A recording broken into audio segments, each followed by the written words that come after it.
Hello guys, welcome back to my channel. कैसे हैं आप लोग। आज हमारे किचन में बनने वाला है पॉपकॉर्न लड्डू। ये 5 मिनट में बन के रेडी हो जाता है। इसे आप ज़रूर बनाइए और कमेंट्स में बताइएगा कि आपका लड्डू कैसा बना। तो देखते हैं कैसे बनता है।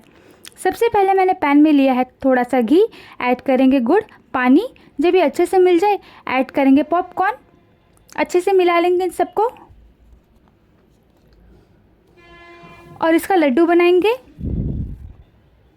आप हाथों में थोड़ा सा घी या पानी अप्लाई करके इसे बना सकते हैं ताकि आपके हाथ में चिपके ना। हमारा पॉपकॉर्न का लड्डू बनके रेडी है बिल्कुल 5 मिनट में। वीडियो पसंद आए तो लाइक शेयर सब्सक्राइब करें और मुझे इंस्टाग्राम में फॉलो करें।